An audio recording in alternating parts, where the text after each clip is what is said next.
Ladies and gentlemen, coming to the stage is Mike King Biz, the voice of RVA business media.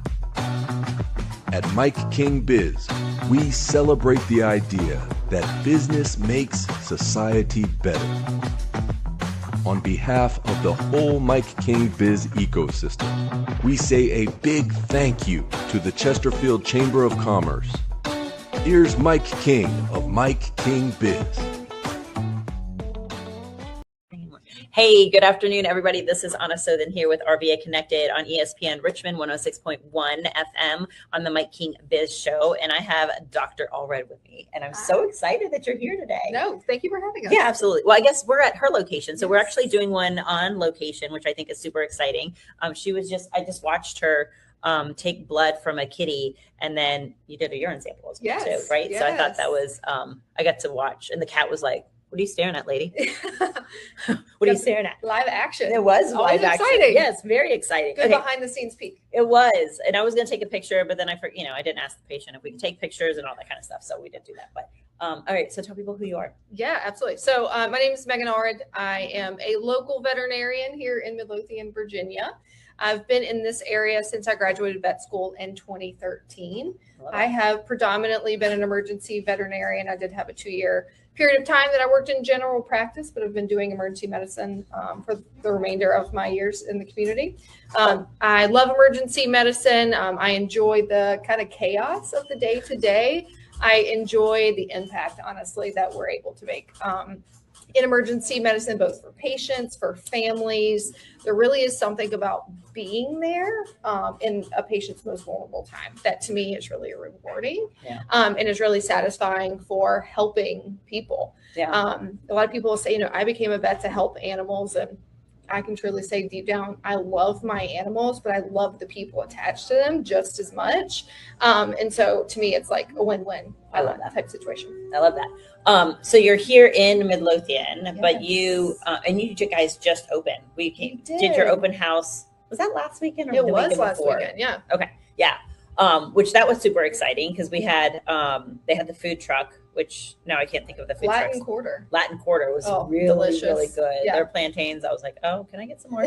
And then they had ice cream for the pups as well too, which was super fun. Ice cream. Yeah, that was super exciting. Yes. So tell me, so you said general practice, and I was like, I didn't realize it's the same thing for humans, right? Yes. You can go into general practice or you can go into a specialty. Yeah, so absolutely. I didn't, when you said that, I was like, oh, that's the same thing as humans.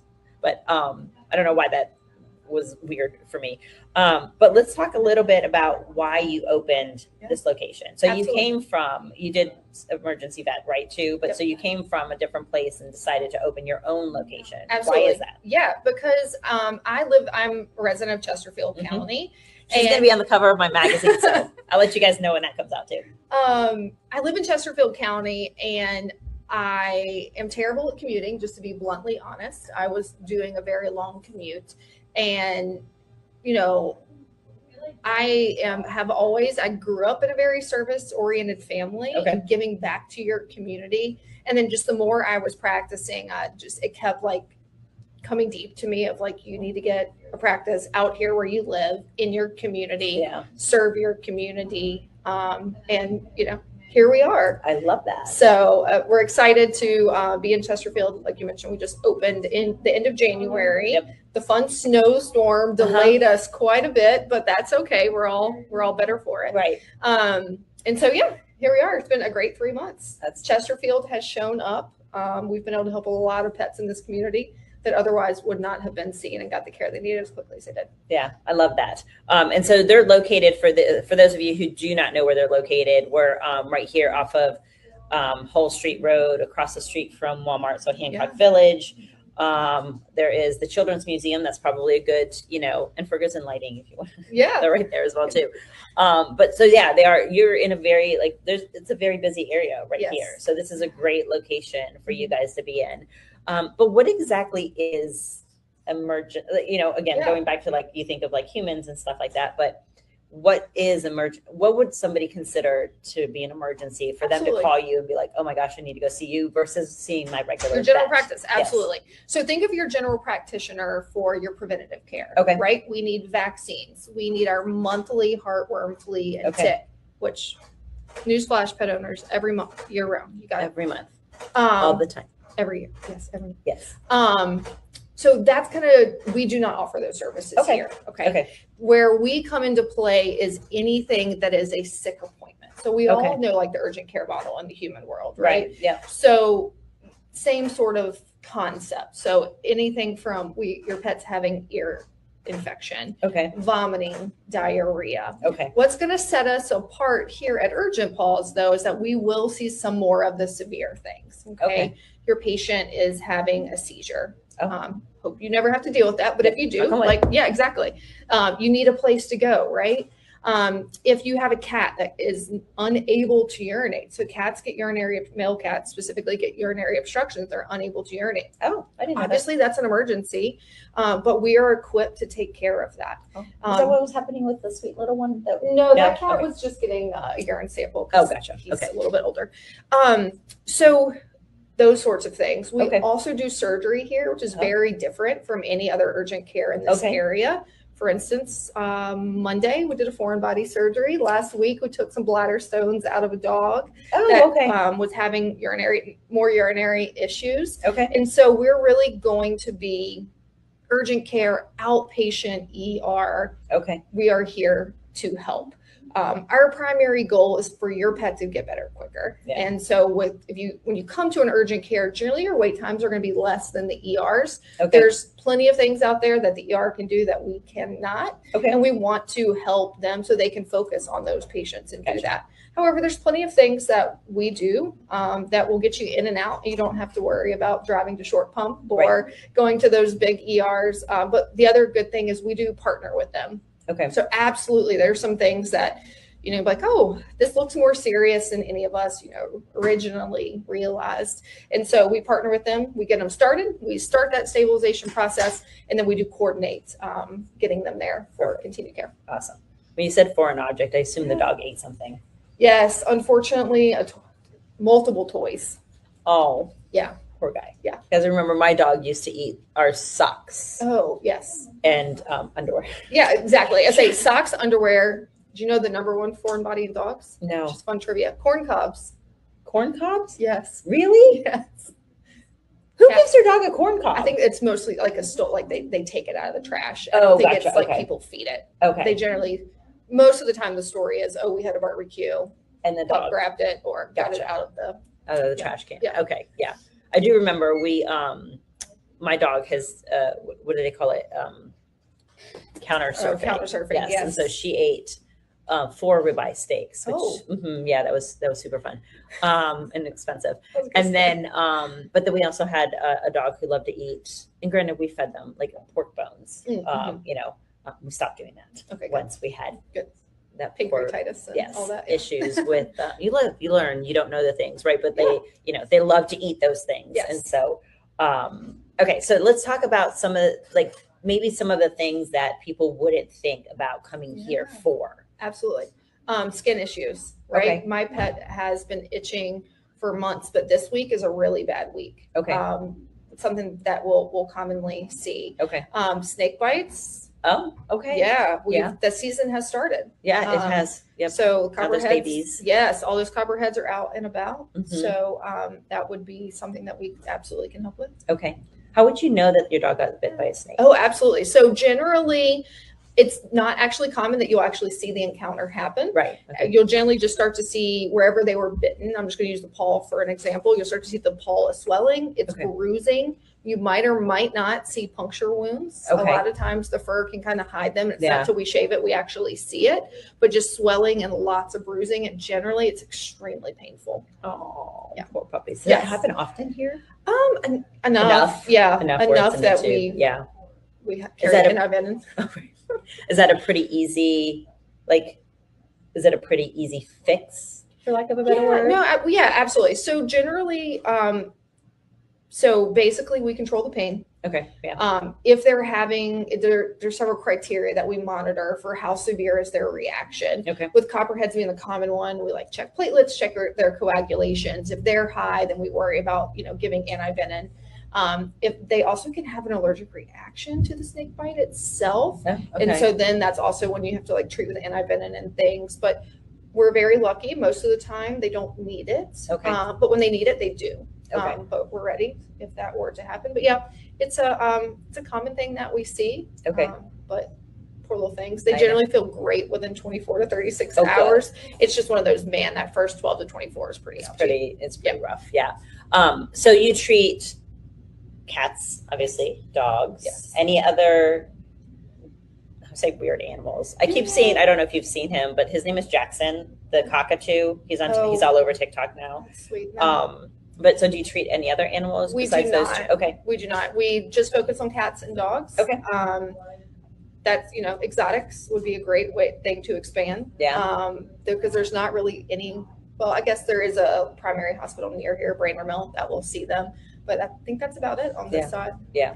I was just thinking about that because, again, this cockatoo who apparently loves to like scream in the middle of the night. So he's like all over the internet. He's like a little menace. He is. Like he screams mom in the middle of the night or turns on Alexa. Like, so that he can dance. So I'm just thinking, little cockatoo coming through here. So the surgeries that you guys do, so obviously you do emergency if there's, but do you also do spaying and neutering as well too? Okay. Yeah, so we don't do any elective procedure. Okay. So we don't do an elective spay and elective neuter. Okay. There are times that those procedures are emergent. Okay. And we will do them obviously if they are emergent. Right. I mentioned foreign body. We do that. We do cystotomies, C-sections. Here they go with the words again. Cystotomy. Yeah. So make an incision into the bladder. Gotcha. To get those, we had a little pup that had bladder stones that kept going into his urethra, and so he was unable to urinate. And so we had to go in and get those stones out. Gotcha. For that Okay. C-section. Okay. How often did those happen? Yeah, not too commonly. We actually had one about a month and a half ago. Okay. Maybe 7 weeks now. Okay. Yeah, anyways, those pups just actually went to their forever home. So we got sweet update pictures. I love that. We will do we've had some animals that have had masses that were bleeding excessively that, we couldn't stop with medical intervention. And so we will, help the bleeding by removing it. Gotcha. So things like that. Okay. But things that you can, obviously we can take care of, get those little pups feeling better. I love that. Yeah. So why did you go into veterinary medicine? Yeah. So interesting. Veterinary medicine was not my plan. Okay. I actually went to school to become a marine biologist. Okay. I have always loved conservation. I fell in love with sea turtles in college. I took a couple of marine biology classes, worked at a rehabilitation center, went to Costa Rica, did research for a summer. Oh, wow. Lots of fun things. I had elected to go get my PhD in marine biology. Okay.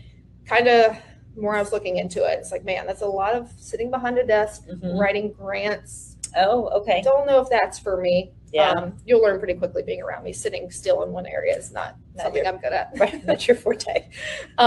Sometimes strapped down to write records. Right. So I was like, back to the drawing boards. Okay. And so I kind of thought back, well, I really love, what can I still do? And I remembered how much I loved the medical side of taking care of the turtles. Okay. So I quit my job as a customer service manager. I was a customer service manager at Harris Teeter Grocery Store through college. And I quit my job, went and got a job as a kennel attendant in a veterinary hospital. I was like, I'm going to give this a go. Okay. And haven't looked back. I love that. She was a great vet that pushed me to explore all parts of veterinary medicine. Her husband actually owned an emergency specialty hospital. Okay. And she called me up one day. It's like, hey, he's short a person. I told him I was going to call you to see if you could come fill in. And I haven't looked back from emergency medicine since. I filled in one case or one shift in the ER, and then have been in ER ever since. So what was that case? Do you remember? It was just a shift. Gotcha. I do remember that one. So the way that hospital worked is when you were working, you were either outpatient or you were with the ICU patients. Gotcha. I was in ICU care. We had a couple bad pancreatitis dogs. I do remember those patients specifically. Gotcha. A really sick diabetic that was on a bunch of insulin pumps and things like that. So it was a true introduction to ICU care, and I loved it. It was great. Yeah. Again, you don't think about dogs basically have, or animals basically have the same conditions. Yeah, very similar. Humans. Yeah, you know, absolutely. Cancer, diabetes, all of the things, and you just don't you know, I guess, I don't know. I just never think about that. Yeah, no, it's very common. Yeah. And then it's something else that, you know, there's also lots of meds that we use back and forth between human and pets. Okay. Yeah. So I'll tell you a really, I would say, funny story. So when we used to live in Italy, that's where I'm from, right? And so we had a puppy, Bella. It was I can't remember what type of dog she was, but she was really, really sick when she was little. And so my mom had taken her to the vet, and I remember whatever the medicine was extremely expensive to get in the vet side. But it was the exact same medication, human. And so in Italy, healthcare is free. And so we had actually gone to the doctor's office, and my mom was trying to get the medicine or whatever. I'm totally sorry, Mom. I'm like totally telling on her right now, but she can't get, I don't think she can get prosecuted. That was like 30 years ago. But she went to the doctor and was, you know, say whatever. And the doctor, because I think she used that I was the one who was sick. And so the doctor asked me, and I'm like, no, I'm fine. It's for my dog. And the doctor was like, yeah, I can't give you this. And my mom was like, but it's the same medicine. He's like, it's not. Yes, it is the same medicine, but it's not the same. He's not legally allowed to do that. And you give this dose to a human, this dose to a dog, you know, whatever. And I remember we walked out of there and I was crying because my dog was so sick. And I was like, I'm so sorry, Mommy. And she was like, it's okay. She was still to this day, I feel terrible. So anyways, I haven't thought about that story in a really long time. I have to remind my mom about that. Anyway, circle it back. So, okay, so you guys are located, tell people your phone number and your website address. Absolutely. So our telephone number is 804-280-6611. Taxing your brain. Yeah, you are. Our web address is urgentpausevetcare.com. With an S. Yes. Pause Vet Care. Okay. Yeah. We're also on social media. Yes. So Instagram, Facebook, you can even find us on TikTok. I love it. Yes, this crew loves to do some fun things. Okay. You'll catch them here before and after their shift making some fun videos. Love that. So it's a lot of fun. That's fantastic. Okay. Sometimes they rope others into them. So you never know who's going to be a guest appearance. If you ever need me. Gotcha. Apparently, I love being in front of a camera. Okay, great. Even though I did a photo shoot on Monday, and I was just trying to, you know, just because people don't know what I do. Yeah. And so I was, you know, talking about it or whatever. And like every 3 seconds, I'm like, she's like, you talk about this all the time. I'm like, yes, but when it's like one-on-one, it's totally fine. You put a camera in front of me, and all of a sudden I turn into Jack Nicholson from The Shining. Like it's just weird. It's weird. But anyways, that's okay. Okay, so you guys are here. You're located again off of Hull Street. Brand new, you know, just started in January. But you guys have been steady, which is fantastic. What are your hours so that people can know? So we're here Monday through Saturday, 11 a.m. to 8 p.m. Okay. Yeah. So what happens when there's like an emergency in the middle of the night? Then what do they do? Absolutely. So that's where you do need to reach out to some of the emergency hospitals around. Most of them are in Short Pump at the intersection of 288 and 64. Okay. So kind of closer to the Goochland area. There's 3 in about 2 mile radius. Okay. Those are the ones that are going to be open overnight. Okay. Always, anytime you have a pet emergency, call before you go. Smart. There's been a crisis kind of in the veterinary world that's been going on for a while of mental health and staffing and things like that. And so, you know, no fault of any of the hospitals. Sometimes they don't have the staff to be open for the night or to take on any patients, which, you know, we need to respect that they're setting boundaries to take great care of the patients that are there, but also don't want clients just driving all over Richmond trying to find care. Pick up the phone, call. Generally, if they're on diversion, meaning patients need to go elsewhere, they'll kind of say, hey, have you tried so-and-so? Okay. If they're aware of who's happening. Okay. Yeah. Perfect. Awesome. All right. So one last question before we go. So obviously you love being a vet, right? Absolutely. And you love doing emergency, but why open your own location? Why do that? I know you hit on it a little bit more like at the beginning, but so I have always seen, and it's veterinary medicine kind of across the board. Culture in veterinary hospitals has always, I shouldn't say always, because there's those angels and the gems out there. But overall, it's not known to be good. Okay. It's not known to be a supportive environment. Gotcha. It's not always known to be a positive environment. Okay. And what we do is not easy. You know, I'll be the first person to say, like, you know, there's there's days where, man, you second guess, like why did I choose to put myself through this, you know, for my, but I've always felt like, you know, I can't change the world, but I can change right here. Yeah, absolutely. I can change my four walls. Yeah. I can, you know, I will be the person to say I'm not perfect, right? But I try to create an environment of learning, an environment of support, of patient-centered care. And so, you know, as a team, we make team decisions. Very first thing we say is this improving our patient care? Is this going to improve the life of a patient? Okay. If the answer to that is yes, then great. We move on to question 2. Does this improve the life of our team? And then if the answer to that is yes, then we move forward with doing things. But we try to focus on not only our patients, but our team. The other fun thing is veterinary medicine has become very corporately owned. Private practice for veterinary medicine is becoming few and far between. But with that becomes employees start to feel like numbers. They don't start to feel they're not valued. They don't feel like, you know, they're really part of the team. They just feel like they're, you know, told what to do from high above. And so that's why, you know, we have our small, close-knit team that we're trying to change that stigma. Yeah. Even if it's just right here in Midlothian, we're fine with that. Yeah. But we've got a great thing going. I love that. Well, I think of like the pebble in the lake or whatever, right? Yeah. You drop it and then it creates this ripple effect, right? Exactly. And so yes, you may only be affecting just this area, but it really truly does, because that energy, you know, flows out. Oh, absolutely. So what would you say to somebody who is twofold, looking to go into vet medicine? Oh, absolutely. Yeah. And then somebody who's looking to open their own business. Yeah. Okay. Absolutely. So if you're looking to go into veterinary medicine, do your homework, right? So I would encourage you to shadow as much as you can.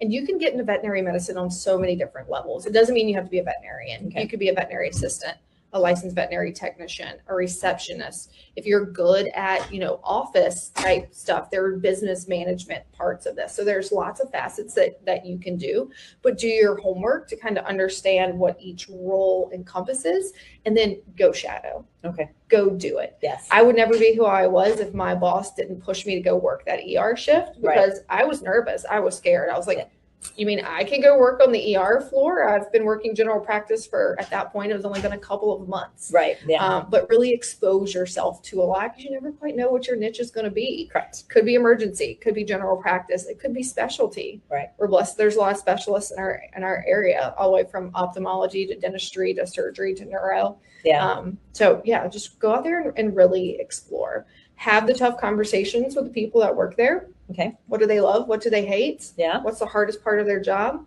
You know, put yourself in those shoes. Yeah. I love that. Yeah. Where did you go to vet school? Auburn, down in Alabama. Alabama. Yeah. I love that. Yeah. I love that. Okay. Yeah. So someone looking to own their own business? Yes. Absolutely. So I would just encourage you, do it. Okay. Make a plan and do it. Don't let, you know, people tell you can't. Yeah. Put your head down. Put yourself with good people. Yes. Find good people, good support. And you know, learn from those people. You can't be great at everything. Yes. Find a good marketing group. Find a good financial group. Find even people within your profession that have done it before that can be your mentors. Yeah. I have a mentor that's owns an ER practice in Texas. You know, there's several local women that own veterinary hospitals right here in the Richmond area that, you know, I look up to as mentors. And so when you kind of have that little community around you, it's a good thing. Yeah. But yeah, just do it. I love that. Yeah. And I'm a huge fan of learning from other people and realizing like my zone of genius, and it's okay. It can be hard especially when you're opening a new business of getting the marketing person and getting the financial and getting this. And you're like, I know, but I just opened, but that's what they're good at. Yes. You're good at taking care of the pets. Yes. Right. And so if you're doing all of these other things, I think that's where, again, I always talk about this. I should start getting royalties. The who, not the how. There's a book that talks specifically about that, but somebody goes into business and the story is because she loves to bake. Oh, so now all of a sudden she opens this bakery, it's a brick and mortar, and then she realizes she's not just the baker anymore. Right. She's the person who does the cleaning. She does the HR. She does the payroll. She does all of the procurements. She does marketing, like all of these things. And really all she wanted to do was bake. Just bake. Right. And so when do you pull the trigger on doing and was partnering and surrounding yourself with the people so that you can go and then do what you're really good at? Yeah, absolutely. Right. So I would say early, right? As early as possible. Yeah, as early as possible. And I can tell you kind of what I did was I ranked, because I kind of knew, okay, I need marketing. I need this financial, this, that. I ranked like, okay, what are the things that tough love on yourself? What are you actually good at? You might think you're good. What are you actually good at? And the things that I was like, okay, for instance, QuickBooks. Like I'm pretty good at doing QuickBooks, right? So I knew that I didn't need a bookkeeper right away. That's something I could maybe wait on. Yes. But marketing and stuff like that, I was like, nope, I need help right away. And so those were kind of priorities for me, because let's be real, when you open a business, your finances are not all there. No. If they are, great, then hey, bring them on day one. Yeah, enjoy it. Right. But they're, if they're not, then, really look at like, who's going to help you really launch and be the most help. There's also, help with that headache. Yes. You need to enjoy it, right? You need to enjoy the ride. You need to enjoy and celebrate your accomplishments, because starting your own business is something that is a big thing. It is a big thing. And so you definitely need to celebrate yourself. Exactly. So find those people around you. I love that, to celebrate that. Yeah, exactly. Fantastic. Okay, one more time. We didn't do this earlier. So address, phone number, and then website. Awesome. So Urgent Pause Veterinary Care is located at 6645 Lake Harbor Drive in Midlothian, off Whole Street, kind of think Winter Park type area. Our web address is urgentpausevetcare.com, and phone number 804-280-6611. Awesome. Yes. So I will link their information down below, their website and their phone number. So if you need them, definitely come see Dr. Megan and her team. They are fantastic, and every single one of your team loves what they do, and you can feel that when you walk in the door. So that's your goal. Yeah, I love it. So awesome. Well, thank you again, you guys, for watching. Thank you for being here. And as always, stay fluid, my friends. I'm always cheering for you. Have a great day, everybody. Bye.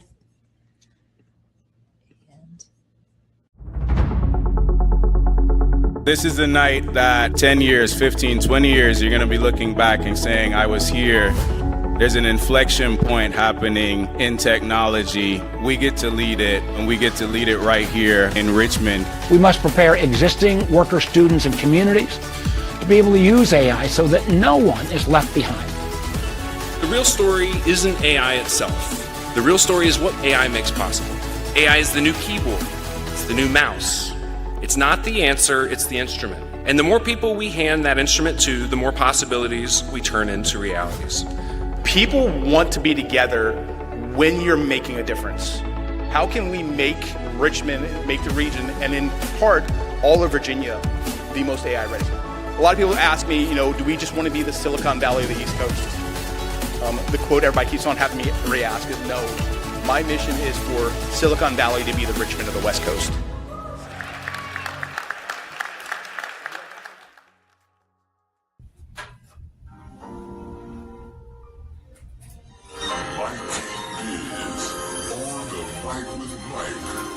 Richmond's premier business radio platform.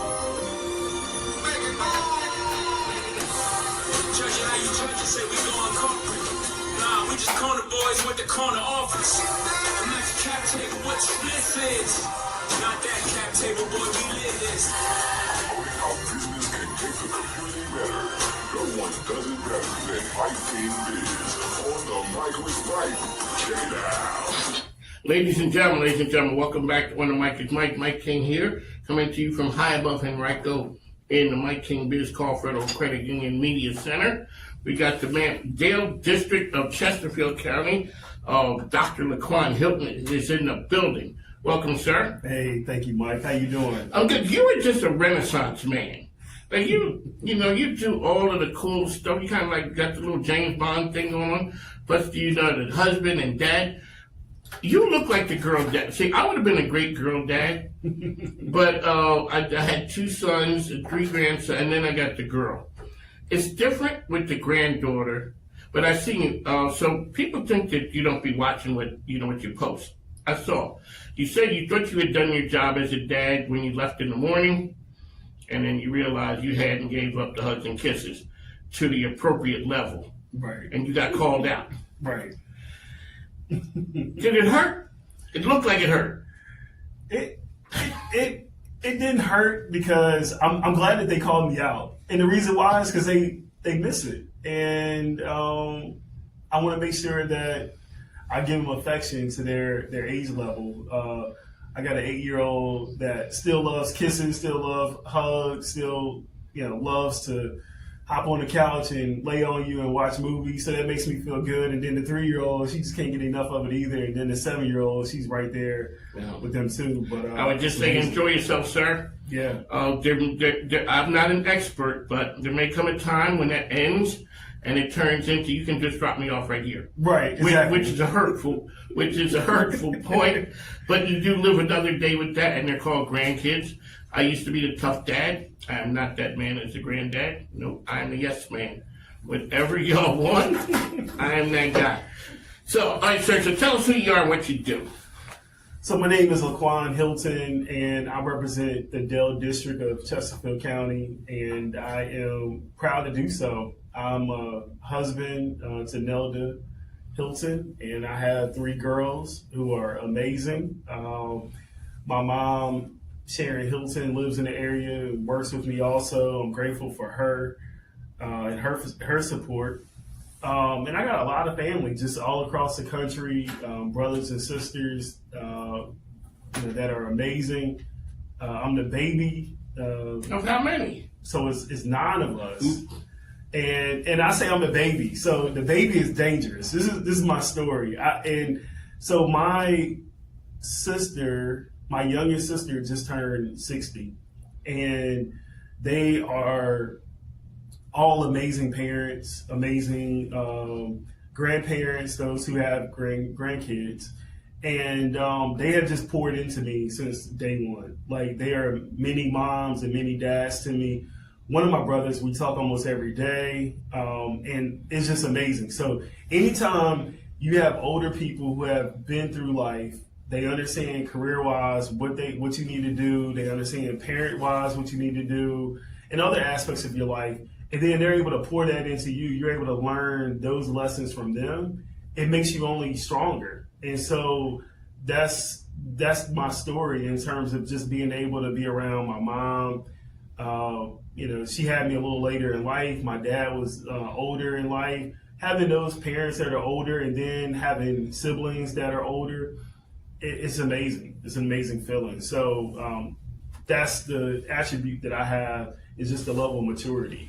So clearly public service, whether it be the military, whether it be Department of Defense, the federal government, and now with Dale District, what is it about public service and being a public servant that's so important to you?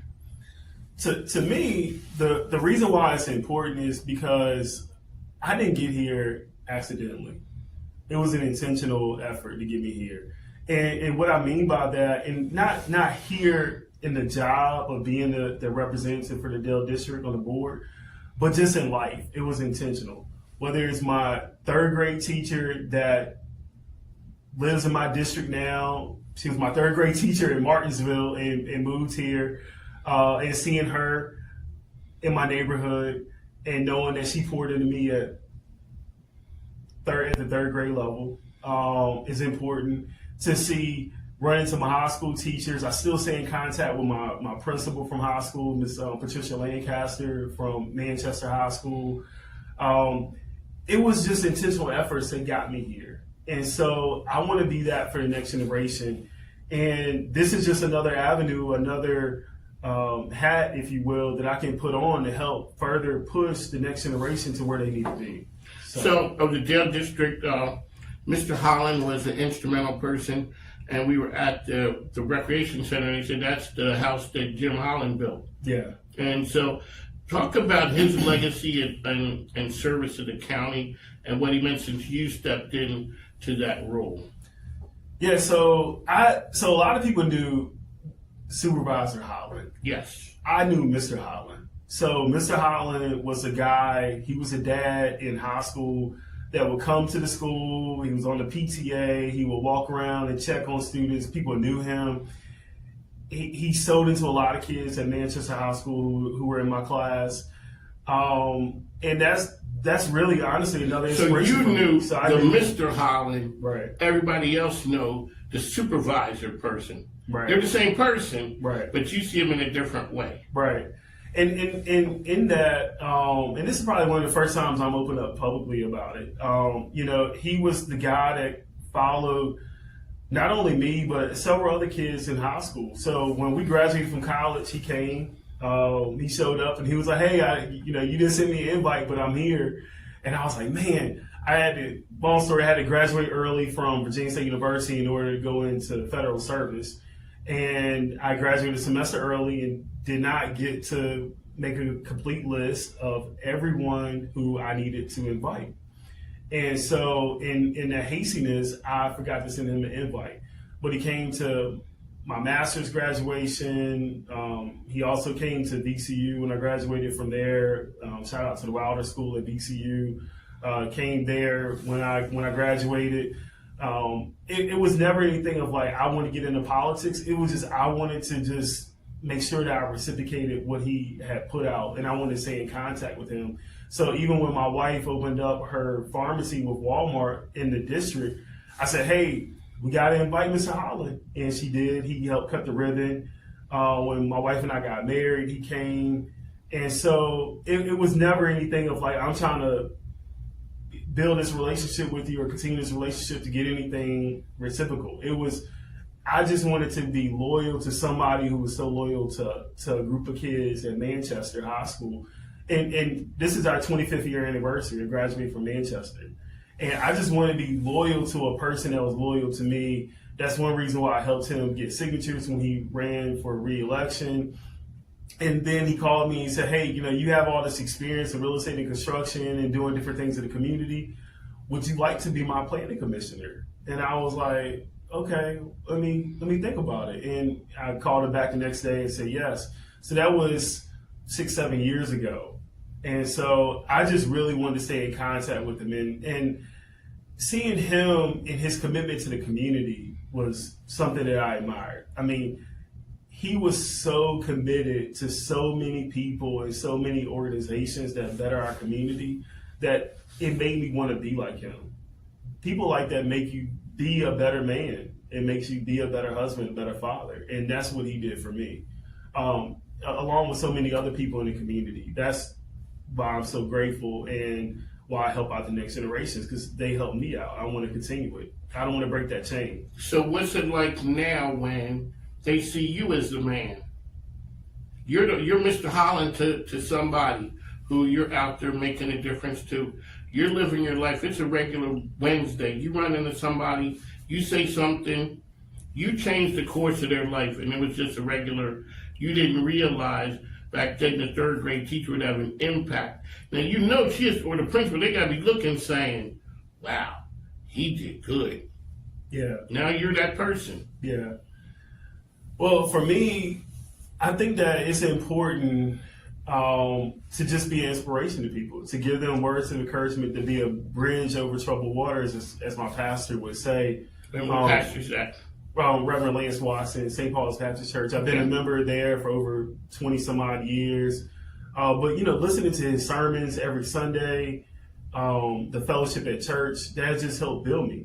And so as I think about where I am now, I understand that my generation must step up as people like Mr. Holland pass away or as they retire. It's important for the next generation to step up. If not, what's going to happen is we're going to have a whole generation that's going to be left without leadership and a tangible example of what they could be, right? And so I hope that when people see me, they don't see me for who I am, LeQuan Hylton, but they see the example of like, I'm like him, I can make it. When I first went in to a county building and saw my photo up, I'm one of those people, I don't like for my photo to be places. But what I thought about was some kid is going to walk through the library one day and look at those photos and say, I'm going to go in here and study and write this paper because I can be one of those people one day. Right. And that's really the reason why we do it. You set aside your pride, you set aside ego, and you do the hard work that the community needs. And that's important. So how do we get, so you become the Dale District, Mr. Holland passes away. So are you the interim? Is that what? Right. So I got named the interim November 12th. May 12th is actually my dad's 92nd birthday, right? And my dad passed away in 2012. And so it was my 6 months of office just this week. And as I look back on the 6 months, I think we've made some really good strides, right? And I want to keep that momentum going. But I am the interim right now, and then I will hopefully become the permanent after the election. So we likely will have a primary August 4th of this year, and then the election will be in November. One of the things, so when you talk to political leaders I've had on, whether it be from Henrico, Chesterfield, they talk about making hard decisions. Like when you see, a location, like they said, somebody had to sell the idea for that plot of land to turn into Lego years ago. Right.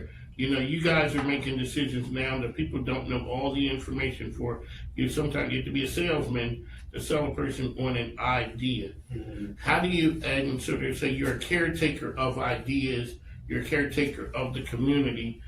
Talk a little bit about what that means, because your time is going to come and go. And something that you guys do today may turn into a Lego or one of the farms or something big for the community 20 years down the road. Yeah. So, great question. I would say that every decision that I make is from a place of love and care and understanding for what's best for the county. Is no other motivation other than what's best for the county. And so I think that that's really important as we talk about public policy and talk about public service. It has to be rooted in that effort, in that idea. When we talk about economic development and we talk about plans that we're trying to make for the county, the idea is that a lot of times we're privy to information that the public is not. And it's a lot of trust. And as a public servant, you have to make sure that you toe the line. And then I would say this too, in a lot of those deals, we can't say anything. If we say something, they'll leave. They won't come to the area. So it'll be damaging to the deal.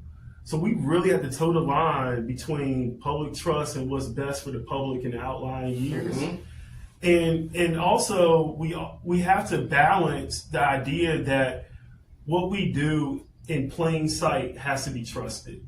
If what you do in plain sight is questioned, then what you do when you're under an NDA is going to be at question, because you already were at in a bad situation publicly, right? So when you close the door and have to make a decision, people are already going to be thinking, did he make the right decision? And so they question your motive. So you gotta live a very public, positive life, and you gotta do the right thing in plain sight. So when you do close the door, people can trust you. One thing you had talked about, you were at a location and somebody said they saw you a couple of days later. Yeah. So you do not know who's seeing you at what time, where. So like you're saying, what you're doing, the scrutiny that you were under says a lot of one of the reasons why people are leery about running for office. Yeah. And what we talked about was the fact that I had a sinus infection. I had some allergies going. And so I was on the other side of the county. And I said, hey, let me run into Walmart and grab some medicine real quick. And someone saw me grabbing medicine, and then they saw me about 2 days later, and they said, hey, I was hoping that you were not getting sick. And so it just goes to show that wherever you go, people know your face. You can put on a cap, you can put on some sunglasses. You are still in the public light. And I respect that person for their concern and their care. At the same time, we have to make sure that what we do in plain sight in the public's eye is acceptable and that's the right thing, right? So we have to live in those with those values. And we're both Army guys, so we know the Army values, right? And you have to live the Army values. They're good values even outside the Army. How do we? Come on, sir. You got to sell me on the idea of the next generation running for office. What's the sales pitch? Well, I think that not just running for office, public service. Well, I think that we have to understand, as our generation, we have to make sure that we're preparing the next generation, making sure that they're going to school, they're getting the experiences that they need, that they're meeting all the right people, they're getting mentored, right? And when we do that, I think that's our part. We're helping them out. We're opening up doors. For me, I remember working at the city of Richmond in the city manager's office and really going to press conferences. I mean, literally, you could go from a murder scene in Richmond to meeting with the CEO and trying to get him or her to bring their company to the Richmond area. And you couldn't show that you had just left the murder scene, right? You could only show and be present where you were. And so seeing all of that was the exposure that I needed for where I'm sitting now. Gotcha. And so we have to bring them in early and often to see what we're doing and help them with the decision-making process if it's good for them. We got to make sure the shoe fits. And so I think that that's what we have to do. We have to expose our kids, the next generation, to whatever we're doing to see what sticks for them. So last question, and get you out of here on this one, and it's sort of a two-parter.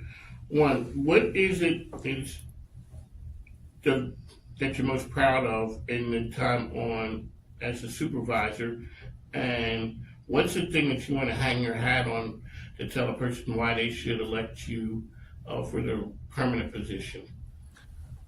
So it's a few things that I think that that I know that are in the works right now, right? We have medical offices that are going to be at the doorstep of residents. That's what they needed. That's what they asked for. We did a corridor study. That's what we found out. People wanted sit-down restaurants. They wanted medical facilities. They wanted child care facilities, neighborhood market experiences at their doorstep. We're working to do that. We know that in the Dale District, we have over 60 instructional trailers that are being used right now to teach our kids. My kids, I have 2 kids in public school. I know what it's like for a school to go on lockdown and they not be in a permanent part of the school, and a parent's fear is that their kid is not safe. So that's what I bring, I believe. That's what I'm hoping we can have our Dale District Elementary School with the pre-K wing put on. We talk a lot about housing affordability. Behind housing, the second highest cost is childcare. So we can get 3 and 4-year-olds in public schools early. We can take they'll have a better success rate in school. At the same time, parents don't have to worry about childcare for 3 and 4-year-olds because they're in school. And that can help them move money into housing and other areas that they need for affordability.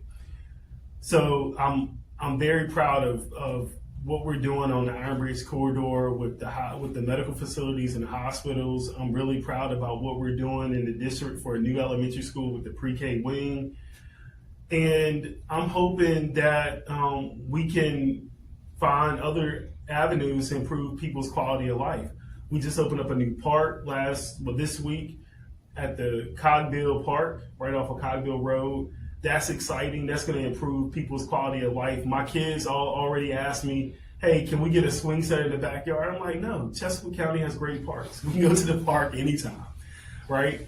And so I think having those improvements to life, quality of life in the county is very important to our overall population. Whether it's the Asian population having a place for them to go to play pickleball or just to relax, to walk, those walking paths that we have, all that's going to be very important. So focusing on those three things have been what I hope to hang my hat on over the next election cycle. How can people get in touch with you for information or to support you? Absolutely. So forward with LeQuan.com. So forward, FORWARD, with LeQuan.com is my website, and contact information is there. Love to reach out. Love to have people reach out to me and talk to me about whatever concerns that they have. You can also look me up on the county website and email me or call the number there. Happy to. I return all my phone calls and all my emails. You take all the smoke. I take it all. I'm not running from anybody. There you go. So you were out with us the other, it's been a couple months ago with Ken Ox and I. We were at Thomas Dale for the men in the morning. Shout out to Ox, who's always doing some amazing things out there. So you've been listening to this. The program is On the Mic with Mike. This is Monday to Friday. We are on Instagram, Facebook, LinkedIn, as well as YouTube. Saturday, 6 a.m. Eastern on ESPN Richmond. What we do is we talk to the best and the brightest.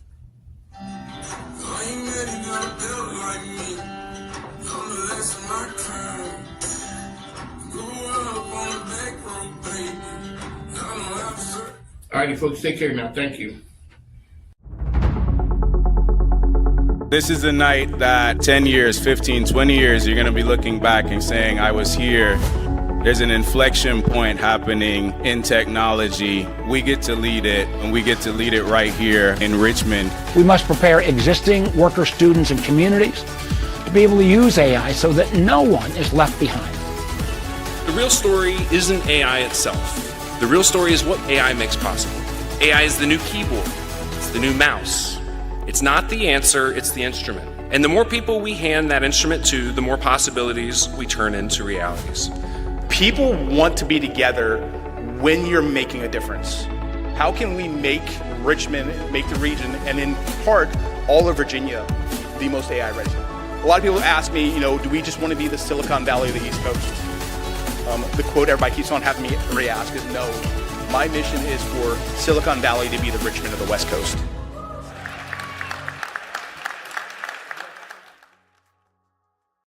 MIKEKINGBIZ, on the mic with Mike, Richmond's premier business radio platform.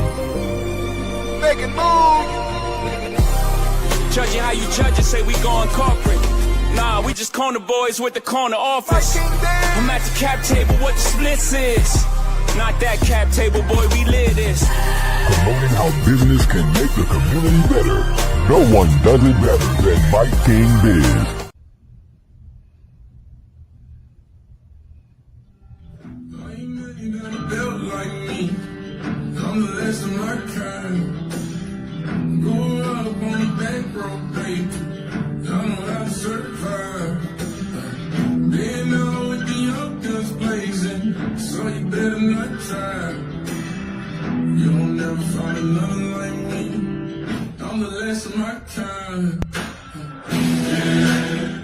Ladies and gentlemen, welcome back to On the Mic with Mike King here, coming to you from the MIKEKINGBIZ Call Federal Credit Union Media Center. We are high above Henrico. Yes, we are. You follow me on all social platforms, which is MIKEKINGBIZ, as well as On the Mic with Mike RVA. And we got friends of the family coming back, Matt Robinette from Richmond Region Tourism in the house. You guys always have some amazing things happening. And I got to give a shout out to our good friends over at Hodges. Because they always let me know what's going on. So Matt Robinette, tell us what you do, sir. Thank you for having me, and thank you for the opportunity to speak to your audience. My name is Matt Robinette. I'm the Vice President of Visitor Experience at Richmond Region Tourism, which means I lead the professionals who lead the day-to-day operations of our visitor centers, our group tour sales efforts, and what we call destination services, which are like event professional services. Okay. So whenever I go into Main Street Station, it's always something when you see that right there to tell us about the Richmond region. You guys do that around at other places that are like that, because we see it because we walk into Main Street Station and it captures your eye. Yeah, and they're really valuable touch point for visitors and locals alike. It's a safe place. You know people are going to be there. There's information there, usually water, bathrooms, etc. But it's a resource for those visitors. The Main Street Station Visitor Center is run by Virginia Tourism Corporation, so they're more of a statewide focus. But at the airport, we have the same kind of visitor center there, and we see thousands of people a month walking through there asking about where's my baggage claim, but also where's a good place to eat. Richmond region, so it's not just Richmond, as you guys always say. I came to Richmond. No, you went to Henrico, you went to Chesterfield, you went to Ashland. But Colonial Heights. Yes. Can't forget a good friend down in Colonial Heights. So I went to those, but I came to Richmond. That's what people around the country would know, would be inclusive of all of those places when they say Richmond. Obviously, we talk about each of those individually and the character and the immersive experiences in each of our jurisdictions. And many of our jurisdictions have started opening tourism office. I've seen that. That we collaborate with. So they're going to tell that detailed story and we'll tell the broad. We'll bring them in and then funnel them into the Chesterfield, the Henrico, etc. Every so often you guys have your I Am Tourism to tell people. And there are people who are, I'm not from here. I am from, shout out to Philadelphia. And when people who are from here go to the I Am Tourism event, they're shocked. They're from here. And they're like, wow, I didn't know that. And we have the bus tour that would go around, and it showcases the area. So it's good for people who are new, but it's also great for people who really don't know what they have in their backyard. You're right, and some of the challenges is promoting each of our jurisdictions to our neighbors and our other counties and friends and cities and towns. And it is a challenge to get people to come down, but the I Am Tourism class gets them downtown, gets them to see the progress, the change, the amphitheater, the new art installations going in, the new art building going in downtown. But it also is a visitor within, a tourist within our Yes. community. And they're valuable too. How long have you been in tourism? I've been in tourism for about 20 years, with Richmond Region Tourism for 12. So 12 years ago, what's the biggest, so we always talk about, and I don't think a lot of times people understand the value of what tourism does from a financial standpoint. In your 12 years, what do you think has really been, what's changed the most? Oh, that's a big question, Mike. We had the pandemic in there. We've had a war now happen, which all impact tourism in one way or the other, just like it impacts all of our daily lives in one way or another. I lost my train of thought. It is, what's different now? The difference is, so our industry-wide, I think we're having a transition, and I'm assuming in other industries, from the boomers in the CEO and head to now the younger generations moving in Gen X or millennials. So that's a big change that we're going through industry-wide, and just seeing how that's going to play out and how priorities shift from one generation to another is going to, it's been a change. And I also think our jurisdiction partners want those KPIs and those measurables. Not that we don't, and we can easily provide them, and we do oftentimes. It's just making sure it's the relevant numbers to them. All right, Richmond is always on a short list of whole bunch. What are some of the most recent ones that are the short list of you have to go to Richmond because of this or the notoriety that Richmond gets? We've gotten quite a few accolades. Just a couple of weeks ago, New York Times did a story on 36 hours in Richmond. I saw that. Yeah, and we've gotten a lot of legs from that, a lot of positive feedback on social media. Locals have said, oh, I've read that and I'm going to go try it out. So that's a big one. And it's kind of inclusive of the experiences and the food and culinary scene. But I would say right now we're getting strong accolades with culinary.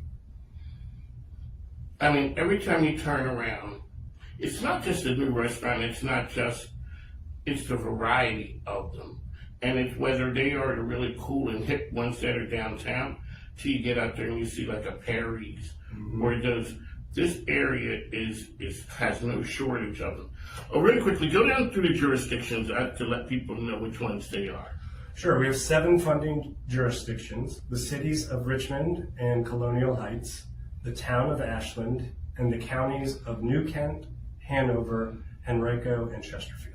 Okay, like I said, big news was breaking the other day. I saw it. Our good friends over at Hylton said, Mike, here you are, sir. Tell us what's happening out there in the Richmond business streets.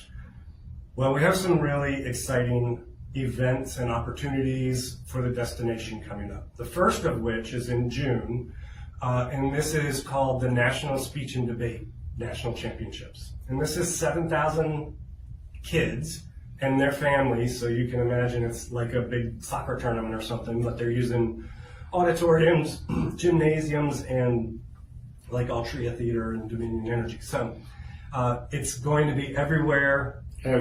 All 7 jurisdictions. They're going to be in all hotel jurisdictions, Airbnbs, I'm sure, all over the place as well. That is that June 12 to 19, I think, 13 to 19, so that week of 12 to 19. And then we follow that up with what I'm characterizing as a destination amplification event. We are hosting the Travel Blog Exchange. This is 400 influencers, content creators, travel writers, bloggers, vloggers, but not the traditional travel journalists. These are all influencers and content creators for social media. And we know through the research, Forbes, I think, said 61% of people now base decisions off what influencers are saying. So getting 400 of these people in Richmond. Now juxtapose that with 7,000. That's a whole bunch of rooms. That's a whole bunch of economic impact delivered real time. Like, people are exchanging money. All the money is, the majority of the money is from outside of the destination, so it's all new money. That's fantastic. Think of TBEX as, what I'm saying is, I think that we will garner as much international global marketing, if not more, than Richmond 2015 generated. Wow. Because and that was big. That was huge. But it was a bike race first. This is social media first. Which is the driver these days. So when these, I remember 2 years, 2 years ago when they made the announcement that, the speech tournament was coming. Mm-hmm. When you look at it that way, so it's taking 2 years. How long does it take when you guys meet up with someone and everything comes together? The only thing we see is the event, okay? Mm-hmm. It's all those things that go back. I know your team, you guys are out on the road all the time selling Richmond and going to things. Let people know, like, that process. Like, we see the end result. Yeah, and thanks for asking that question, because a lot of work goes into not just producing these events, but getting them to choose the destination to come here. And that looks like the sales managers, as you said, on the road, doing one-on-one, usually 7 minutes each. You sit down, here's Richmond, here's what we do, here's our, if it's a convention, here's our meeting spaces, here's our hotel packages. If it's a sports event, here's our rectangles or diamonds or whatever meets their needs. And then 7 minutes up, you go to the next meeting planner or sports. So then you get all that information and you say, okay, out of the 50 appointments, 4 fit.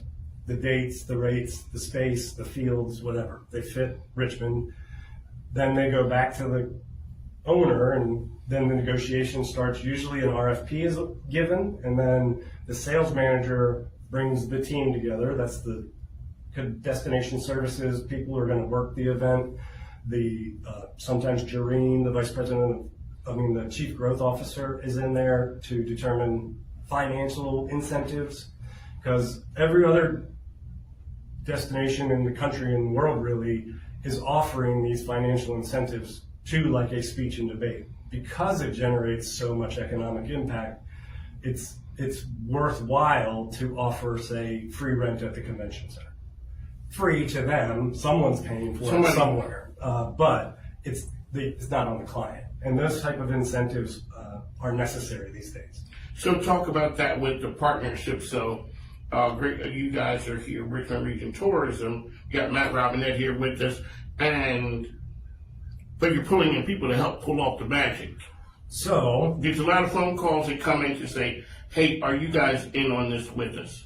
Yes, and we have a lot of different ways that people can connect and access those opportunities. The best of which is our community relations team, led by Danielle Fitzhugh, who manages the I Am Tourism class. She also manages a special event grant. So if you have an event that you're producing and it's less than 3 years old, there's monies available to help support marketing, production, programming, logistics, whatever you need. And if you go to visitrichmondva.com, or if you Google Visit Richmond Special Events Grants, it'll take you to the page. And by the way, shout out to Danielle Fitzhugh, my mentor. What you see with Mike King, she played a big part in that. So shout out and thank you to Danielle. Alrighty, so we have the speech tournament on one hand, and then the influencers.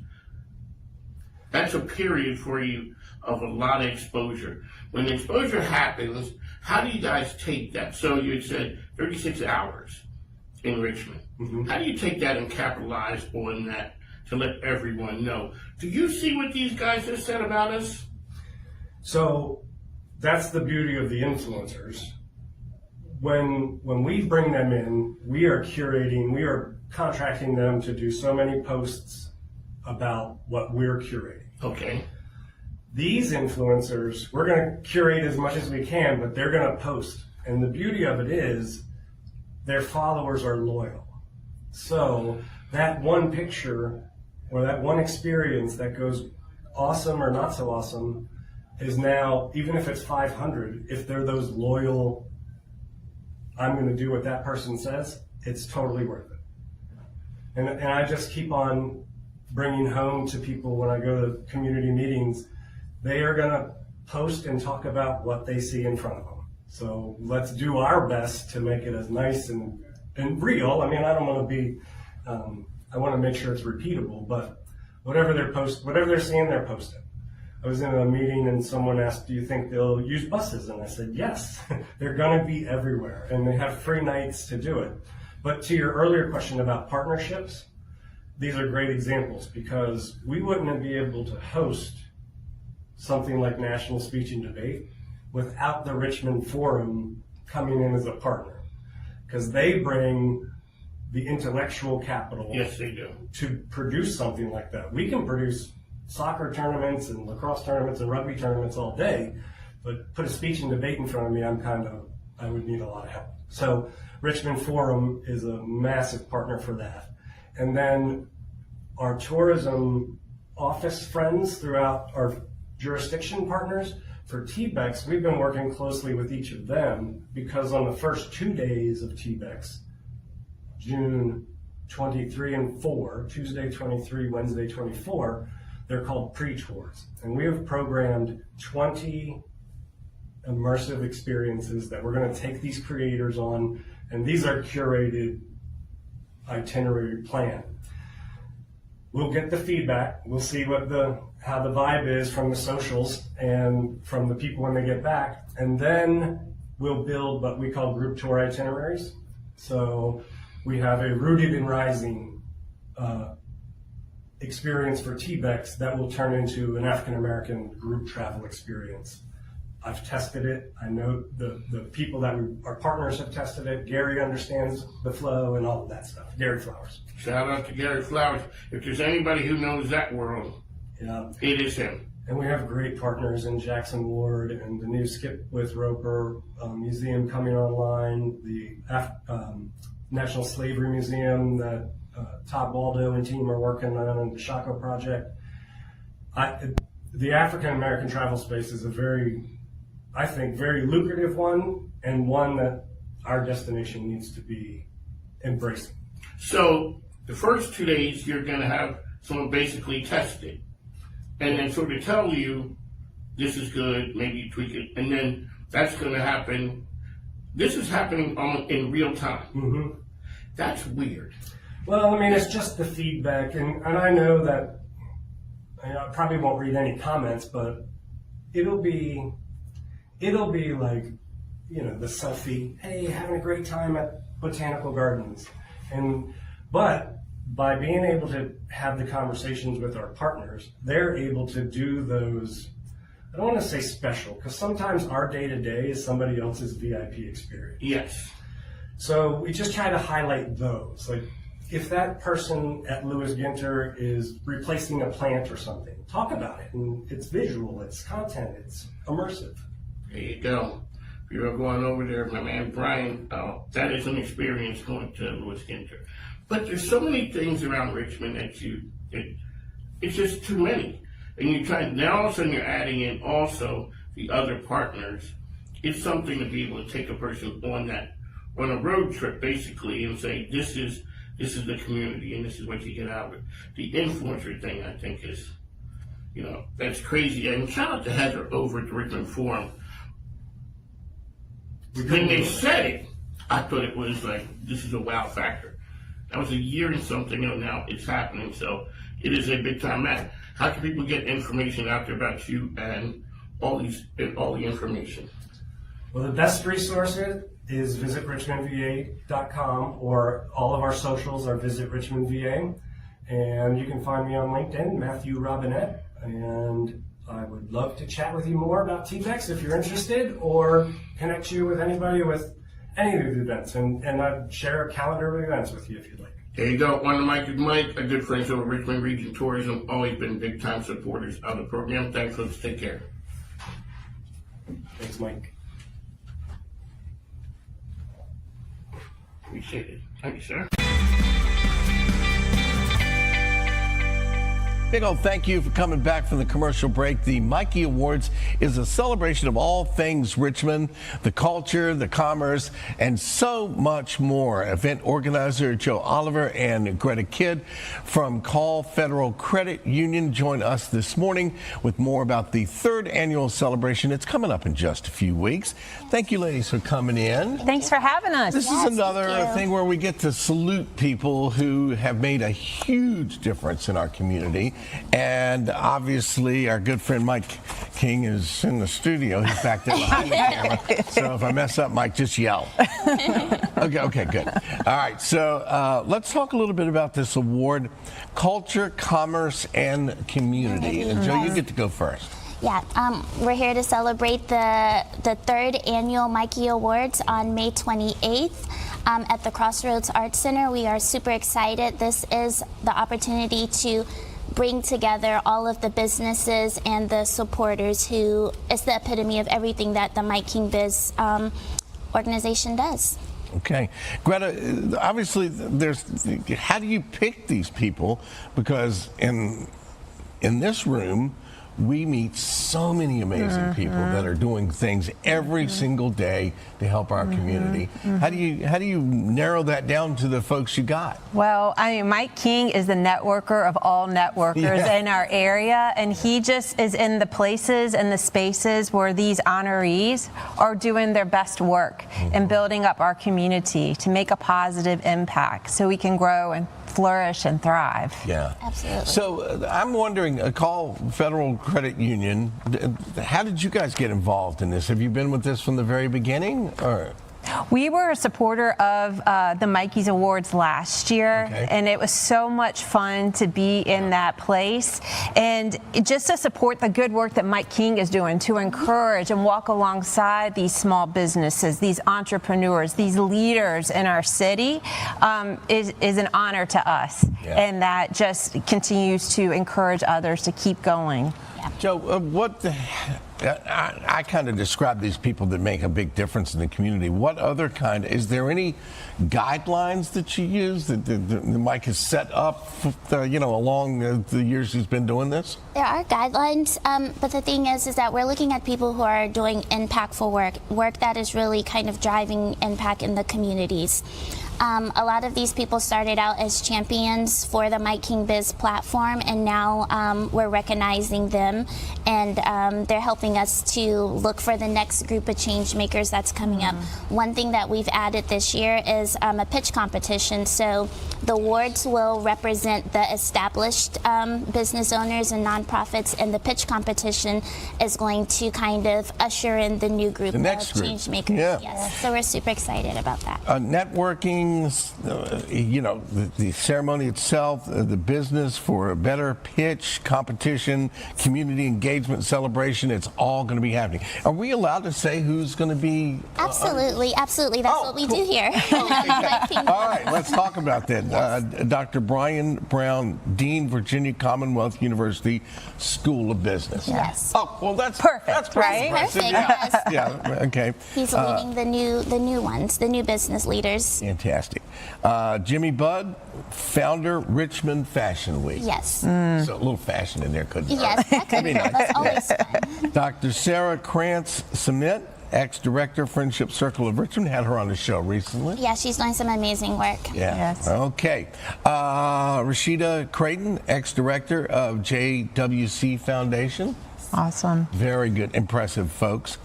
Floyd Miller, President, CEO, Metropolitan Business League. Yes. Yeah. Definitely. Got to have that one. Tammy Mobley, founder of REAL, Real Girls. Yes. Yeah, Yes. good stuff. Karen Webb, good friend of mine, President, Chesterfield Chamber of Commerce. Yes. Karen's a sweetheart. And I left one out. I saved it for last, kind of. Stephen Hayes, our boss, the general manager of CBS 6. It was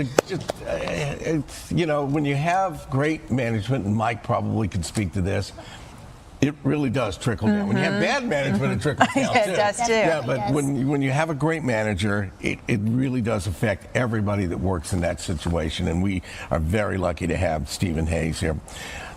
So I kissed up to the boss a little bit. It's okay. He earned it. It's good. This is going to be a great celebration. Tell us again where it is. It's going to be at the Crossroads Art Center in Henrico. Okay. On May 28th from 4 to 7 p.m. Fantastic. Thank you both for coming in. Thanks for having us. Having us, yes. And how'd I do, Mike? Excellent. Thanks, Mike.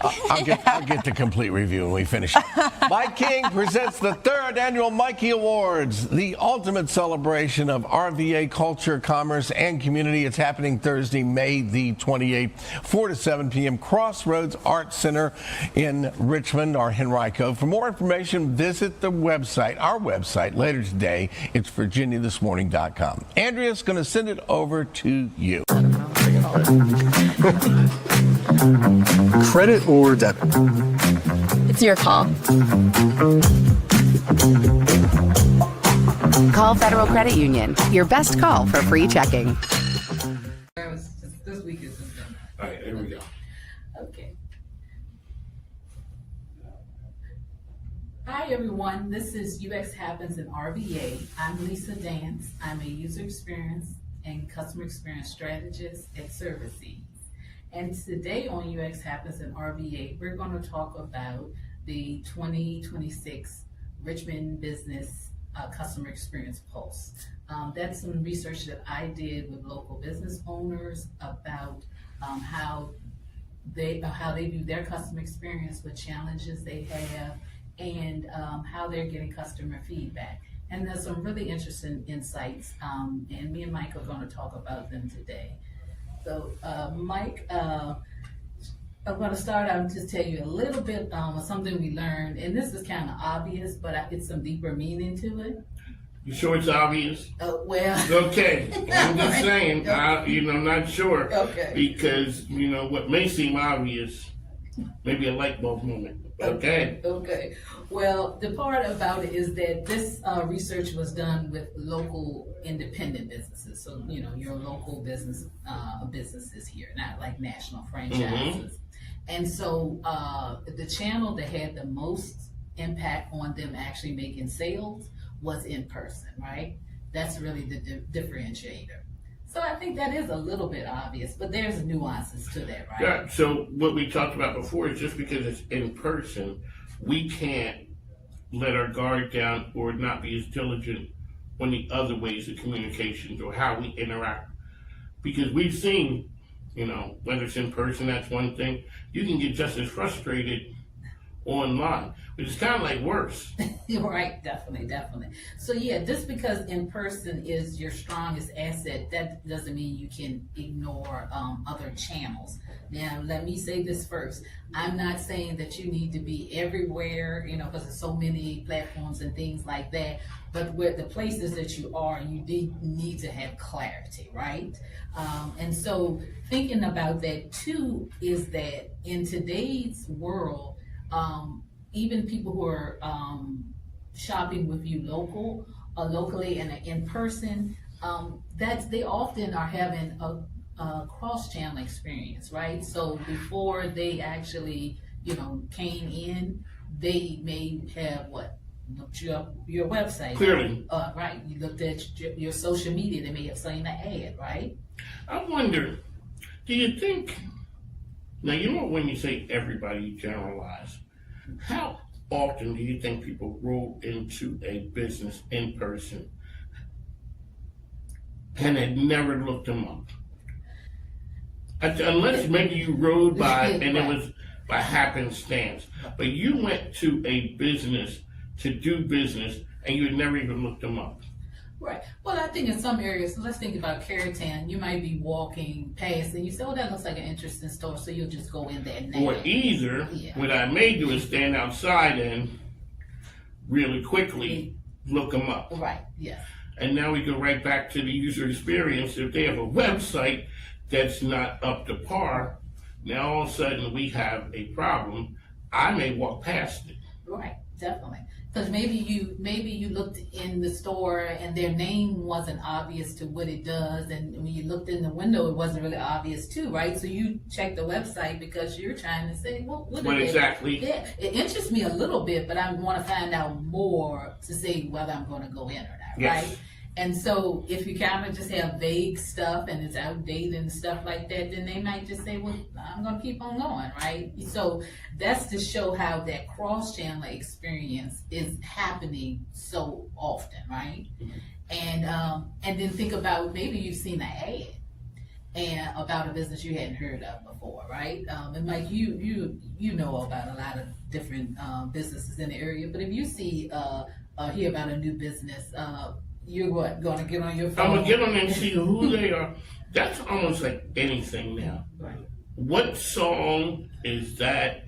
I know that person, they were in this movie, because it's like back in the day we had the Encyclopedia Britannica, and you know the people was rich, they had, you know, they had them and other folks didn't. Okay. But you had to go to it. Right. I'm sitting there with that in my pocket now. Right. Yes. And just able to ask, what is this business and what do they do? And besides that, what do people say about them? Right, yes. My wife is like the queen of that one, looking at the reviews and what people are saying. You know, definitely. And look, my sister, she does Google reviews, and she has like across her accounts like 5 million views on businesses, and a lot of it's local businesses. And not, you know, like just complaints. It's, you know, this one was really good about something and she wants to share it, you know. So people are looking at those types of things, right? Let me ask, so now, maybe, you know, check with your sister for me. It seems like if people have something bad to say, they're going to leave a review more than a person who had a good experience. You think that's true? I think that it leans towards that, because when you have a bad experience and you're unsatisfied, you want to tell somebody. And in some ways, you know, some people, like with that National Customer Rage Survey that I've mentioned before, you know, some people are just so angry about things. But then there's also like people just feel like, this happened to me and it wasn't right, and I don't want other people to experience it too. So that's why people will share a lot of it. And then sometimes it's when it's a smooth experience, you know, unless the business has, asked for a review or testimony or something, maybe a lot of people aren't going to, volunteer that, you know what I mean? So that's important too, is to, for businesses to make sure that you are asking, if somebody has had a good experience, to do reviews.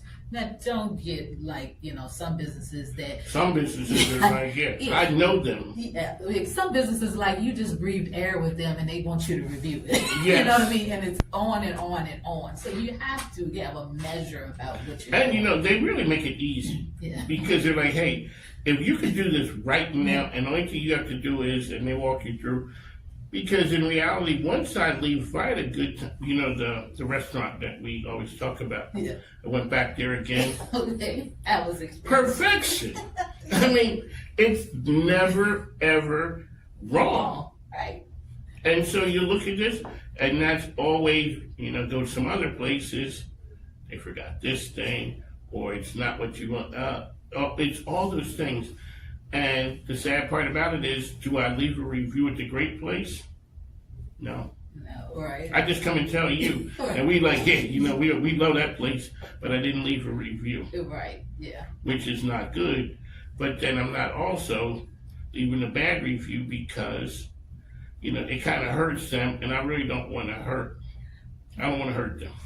Right, definitely. And I'll say something about this just in general is that when I'm talking about customer experiences, I'm not talking about perfection every time. Right. Because there's just human nature. There's just so many complexities in all the systems that people have to use to just deliver services. So I'm not talking about perfection, but you have to have a consistent quality. You know what I mean? Like people can forgive you off once when you've consistently been good. But if you're just always messing up, then people don't. Let me ask you: if you're consistently messing up, how do you stay around? Well, is it a numbers game? Well, I think it is. It is some business models now that you are unfortunately able to stay around because, because of how your business model is. You kind of have a little bit of a monopoly in an area, or, you kind of have some trapped customers and different things like that. And so you're able to do that because customers are kind of stuck with you. Mm-hmm. But there's a cost to that companies need to consider. So I have a story in my book that's talking about a company that's a regulated monopoly, and it was talking about they have so much get so much flack now because of some of the ways they operate, that like when they go up and want to get approval for different things, they have so much negative feedback from the public because of those types of things, right? And then they have to spend money on, PR and different things to try to counteract that. So even though they may have the customers that can't really go anywhere, they can still impact them in those ways, or like all the ways they're trying to sell customers on other products. And customers are like, I'm not going to consider them. I might be stuck with you for this, but I'm not.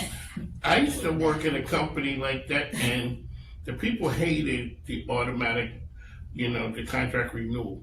And it was really kind of crazy. It was just like, to get out of the contract, it has to be like 6 months and 1 day before.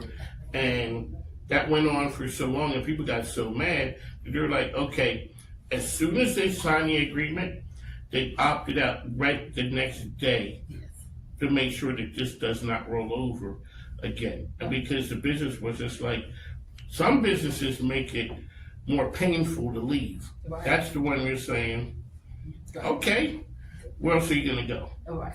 Yes, definitely. But you said there's a price to pay for that. There's a price to pay for that.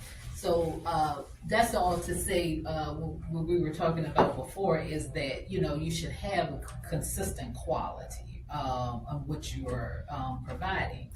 And so going back to what we were talking about with the local businesses, yes, in person is such a great strength for them, but also making sure for their other channels, you know, websites, social media, any kind of ads, that's a consistent, that good experience that's in person that is also translating across those platforms, right?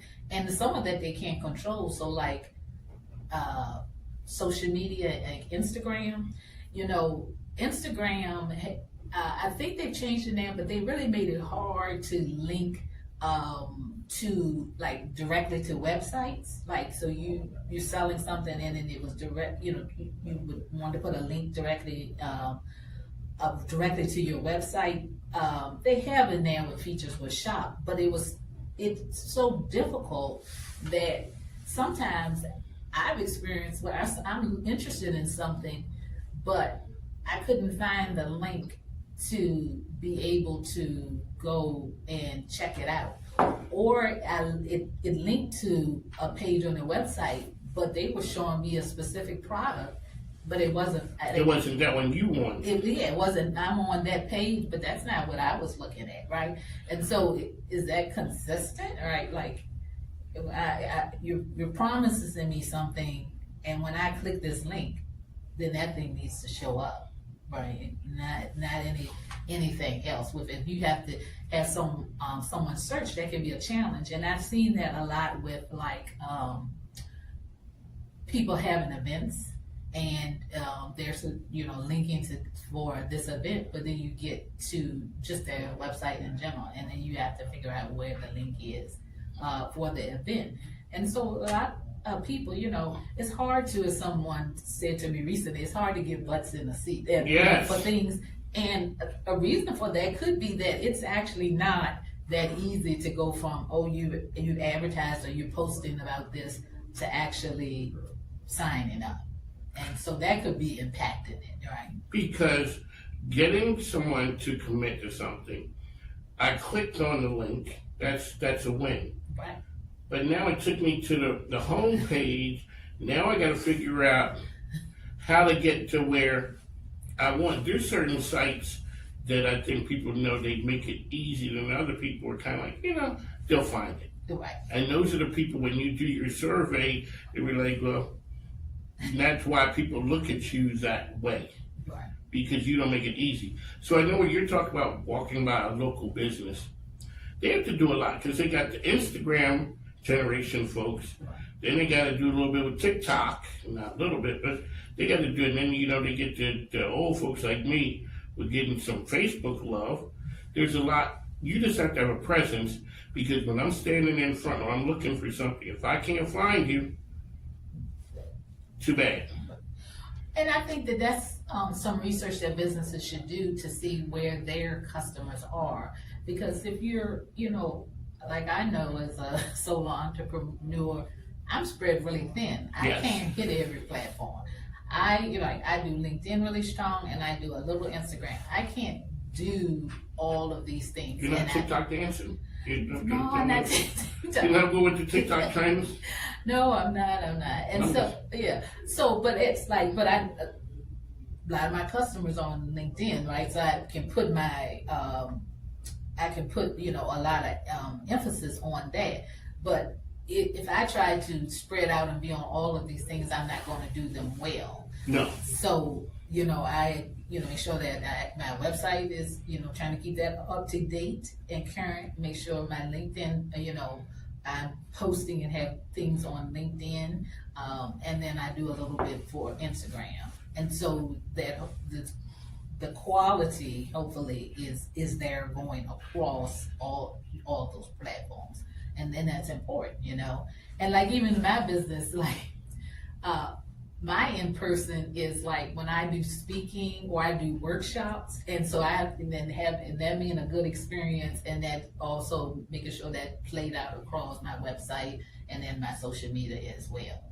So people can see, the experience of dealing with you in person, the website, the digital platforms could either be the before, and I find out who Lisa is, or it could be once we've done this, I can go back now and take a look at it. So it has to play a part. in your strategy, you just can't be like, everybody loves me, everybody's coming in here in person. You're just the bomb in person. Right. But you're leaving money on the table, you're leaving opportunities on the digital platforms of letting people know. I don't think it's about go to things without looking it up. Right. I mean, that's very, when we have your phone, it's just so very easy. So people do that. But the thing about it too is that in general, just talking about things, people say we have so much information now, but yet still so little understanding. For sure. And so that kind of can play on this too, is that if you're on a lot of different platforms, but if you don't have the right information, and it's not just sales messaging, right? It's not just marketing for sales, it's information. So, like for instance, we're talking about, you pass by a place, you're like in Curritown and you see it. When you go to the website or the social media, do I understand what they do and who they serve? Some of the things like, do they have their hours? Do they have their hours? Are they explaining to me, especially you think about it, businesses who have unusual names, they have unusual. Every time we create. Yes. Unusual business models, like not the norm, then they have to, it may be tiresome, but they have to explain, because people don't know. You're right. And if they don't know, then they're more likely not to take the next step. And we live in a time where we ain't trying to figure a whole bunch of things out. If it's, vanilla, we get that. It's chocolate, strawberry, we get that. When you say somebody has Red Jubilee, you better explain it quick. Red Jubilee may be delicious and exactly what I need, but I need you to tell me what it is. What it is. And I don't mean just, we have the most luxurious Red Jubilee and, like that sales messaging. But it's like, also we use organic ingredients and you can get it in this size and this size, you know what I'm saying? And we deliver it. Like those types of information and content that would help you make a decision that, this is for me. So you get all this information out of the data that you do. You can pull the information out to help business owners. But business owners be scared. I don't even know if they're just scared of that. What they are is they're putting out 1,000 fires. Absolutely. And, this is just another one besides, the delivery driver's out sick today and, the cost of this went up. And now, but you're like, hey, if you address these things, there may be some nuggets in here for you. Absolutely. And so that's what the CX Pulse research is about, is looking at the patterns across, over 100 businesses here locally. So you can look at those patterns and then be easier to say, well, that sounds like what was happening to me, right? You know what I'm saying? So one, you're not alone, right? But then it also can kind of give you a little bit of more guidance on, what people are experiencing with it. And so one thing I offer is there's a free overview of the research. And if you really want to dig in deeper, there's a paid version that has all of the analysis of it. And if you want to, dig in deeper and actually work on something that's challenging you, then we can work together on that and as well. So we have different options to kind of meet you where you are. So what kind of business would take the overview would be good for what kind of business? And then what kind of business, let's get an example of the business that needs a full report. And then we get the person who needs Lisa. Right. Well, that can be all different things. So I say the free overview, you start with that just to understand, like it's a benchmark of what's kind of going on, right? So you can kind of just start understanding where you are against benchmarks with it. Now, as you start to say, okay, well, maybe I have a little bandwidth to make some changes and things, you might want to get the full report so you can get in some of that nuance understanding about particular questions, because it goes from sort of like general friction that customers may be experiencing to actual ones that relate to online sales, right? And so you can kind of dig in deeper on that with it. And so that might be, you want to look at the full report. But if you have, a challenge, you would like someone to help you digest how that affects you and to give you practical ways and work together to make improvements, then you can work with me. And here I say practical because I meet people where they are. You can't expect, if you have, if you have 8 challenges, I'm not gonna come and say, we got to do the 8 challenges today. We're going to highlight what is the most serious, what is impacting your sales, and get those, what's the highest impact with the lowest effort, and try to hit those first, because I know everybody is spread really thin, right? So we're going to be realistic about it, but we're moving to making the improvements that are needed. So you're triaging the situation. Yes. I got 8 things. Right.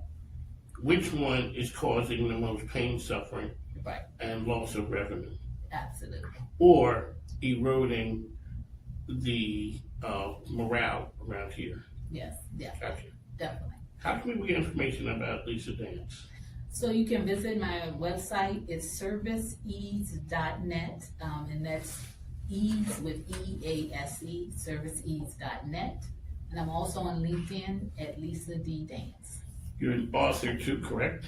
Yes, I am. My book is Today is the Perfect Day to Improve Customer Experiences. And that can be a good, I would say like a manual on, it has stories of in different industries of real life customer experiences going wrong, and I break down like what the issues were in the organization to help create it. And so that can be really eye-opening if you're not really seeing where maybe organizationally issues are, you know what I mean? So that's a good one too, because it goes across different industries. Okay, Lisa's here. Lisa, what would happen if the business owner realizes they're the problem? They're the problem. Well, you know what? Change management is vital in my business and in a whole lot of other businesses, right? And so it does start from the top, right? So there may be ways that you have to figure out how to get out of your own way, okay, you know what I mean, with it. And so you start to look at the patterns there and, you know, what issues may be happening, and then try to figure out, well, how can we not have that happen anymore? Yes. Lisa Dance is here with us. This is UX. She is the expert. So, Jen, what's the engagement look like when they reach out to Lisa?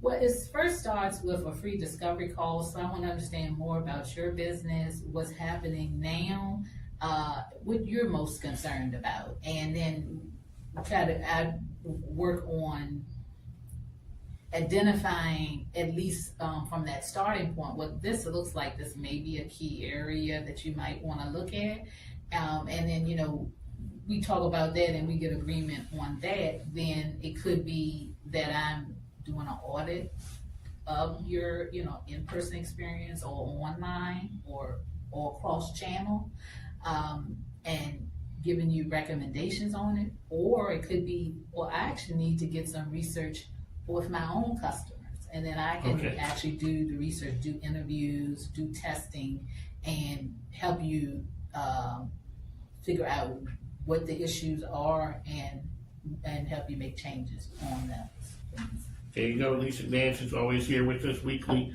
giving us information. Some of these things are obvious when you dig into it, and you really don't have to dig far, but they're kind of like, user experience. Right. Okay. But then when you run into something that's not good, you realize signs at an event. The website is crazy. You know, you go to something and the parking signs, which we've had, are not good. All those are to go with the user experience.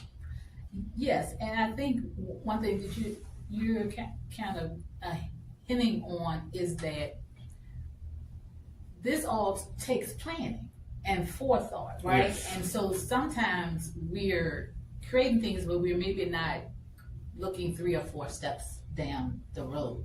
And that's what you really need to do, because things don't follow the happy path. Things can go off Yes, you can do the unhappy path in a minute. And so when you are planning and testing things before you actually launch it, you can figure out a lot of things that are problems and eliminate them. So I know people are time stretching. Oh, I want to get things out there. I have that challenge too.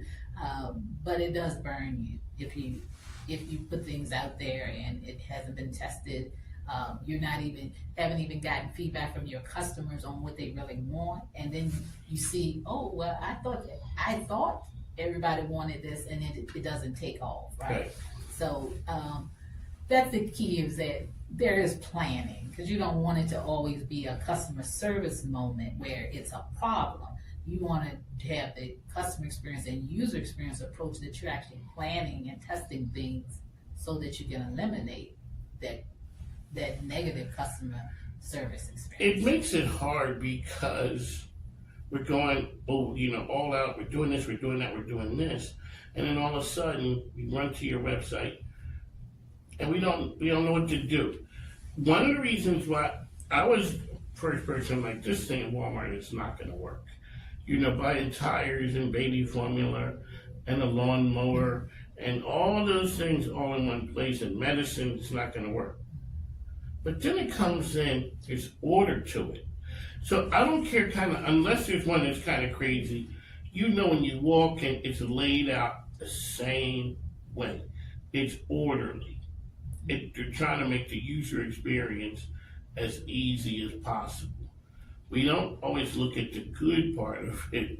We just remember wait, I went here and XYZ happened. Right, yes. So you can get the overview, you can get the full package and read the whole report, or you can just deal with Lisa Dance, because that way she can make English out of and help with your friction points. I remember the friction points. Definitely, and it's in working with me, it's going to be focused on you and your particular challenges, right? And that's the key, right? Because you have your particular business model and all the the other things that are associated with your business, and that makes it more relevant. Yeah, and it's someone you write it down to. When you put it down on paper, at least it comes with the report. It makes it real. Because all of a sudden, before it was an inconvenience. It's always a one-off. Right. Well, this one person said, and this one person, next thing you know, you got 5 bad or mediocre reviews. Right.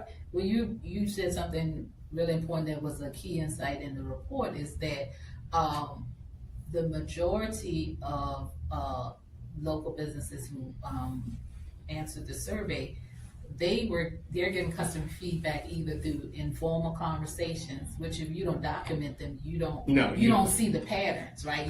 You're just jumping at every fire. Or they were customer initiated, so that was online reviews, social media comments, support calls. So those are all when trouble has already happened, right? So they aren't having structured ways that they're actually proactively getting feedback. Which is good. Yes, good. That's the approach you want to take. Yeah. Is if I have a problem and I tell Sue today, but Sue's off tomorrow, somebody tells Mike, and the next person tells this person. Sue's conscientious, she makes a note. Mike is like, you told him, he ain't remember. Right. And that interaction was just lost. Right, absolutely. Definitely. There you go. Anything else you want to let our folks know about? No, just go on and get the overview and dig into the insights that provide, and reach out if you want to work together or get the full report. Lisa Dance, she is our UX expert, and that's one of the things you come here and speak English too, because a lot of times a person may have a problem or we see something and we don't know how to handle it. We really don't even know if it's a problem. But as a business owner, you can say, talking to you, the information is in the data, You know, a person comes in here and they come in to look, but they don't buy. You can sort of figure out where they dropped off. Right, absolutely. And why they dropped off may not be as easy, but if they dropped off at customer service, like I said, mine is, you took 20 minutes for me to figure out my story, then you say, hold on, now I got to repeat that same story back to the next person. Right, definitely. And they are not enthused. No, not at all. Because no, I'm irritated and they got to catch the heat. Right, definitely. And because customer experience in general are getting worse and there's statistics behind that, then customers are already primed for it to be Exactly. You know what I'm saying? And so that gets it, you know, people get angrier because they're already, feel like they're being mistreated, right? Yeah. I'm waiting. I came in. Because somebody else, some other businesses did this to me last week and the week before and the week before. And so they're primed for you, you know, just to make one misstep, right? So And then when you don't, people are shocked. Yes. It's bad because people are shocked with good service. Yes, yes. And you know what I talk about in my book, and I notate Peggy. Peggy is that one or two employees who either have been there the longest, they have the institutional knowledge, or those employees who are just really diligent, that they want to know their job and be good at it and to help people. If you look up and get a Peggy, hold on.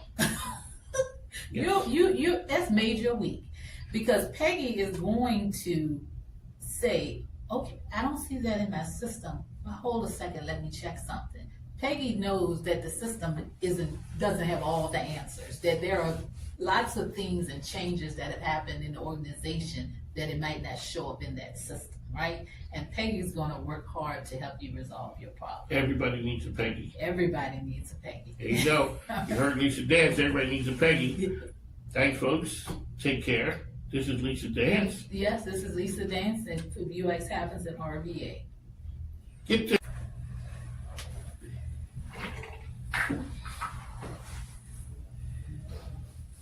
Ladies and gentlemen, welcome back. One of Mike King here. Got my good friend Lizzie Morrow, aka the Google Gal.